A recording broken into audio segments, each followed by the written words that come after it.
Hi, you are welcome again to Advancement, where you transform today, advance tomorrow. Still on the series, the Excel Dictionary. In today's episode, we're talking about how to use the AND function, AND. Please like, share, subscribe, most importantly, click on the notification bell for more videos updates. Let's get started. The AND function is a logical function which returns true if all its arguments are true. Okay. Like I have in my display here, I have some examples. The first one, let's take for instance, this is a test score for people in a particular class. We want to check if the scores are greater than 75 and below 90. Let's use the AND function. The first thing you do is use a equal to sign on your keyboard, then input the formula, double click, and you select this text and greater than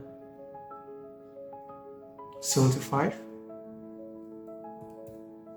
comma, this is the logic 1, then we want to input the logic 2 now, select the text again, then less than 90.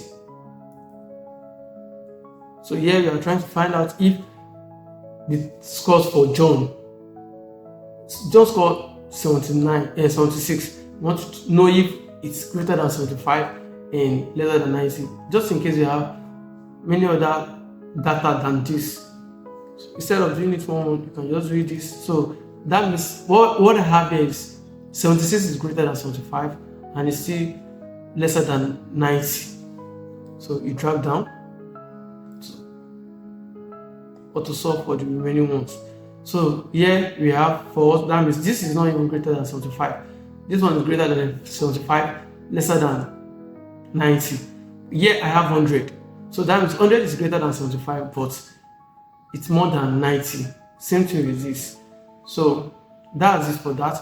Okay, the second example I have here. Okay, let's say you have a position and you have about several candidates applying for that position. It might be work, it might be a position, maybe a political position, and there are stages of clearance, and you want to be sure that every of these candidates has gone through the stages you get, and they have been cleared at all clearance stage. So let's do this. Equals to, and then select this and equals to, input the logic cleared, then close it, then select the next one, equals to, input the logic, same thing, cleared, then close, comma, then input the next one, equals to, input the logic, type in cleared,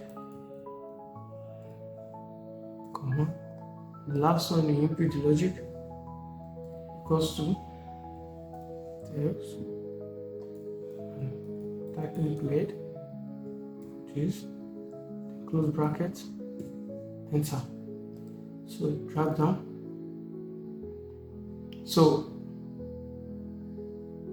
now I have the results for each and every of the candidates. So here I have, for this candidate A is false and this candidate B. That means at all the clearance stages, this candidate A has not been cleared or was not successfully cleared. But this one is true. That means this candidate B has been cleared at all the clearance stage. And you can easily do this by applying the filter function. Okay, and the shortcut for that is you can come here, you can come to this part to apply it, and there's a shortcut to doing that as well. Just your Control Shift plus L, then you have it. Then you can filter the one you want to work with through. Then you can decide what your review or what your position as regards these reports. So subsequently, I'll be doing a video that talks about some of the shortcuts in Excel. Thank you for watching. Please do not forget to like, share, subscribe. Most importantly, click on the notification bell for more videos updates.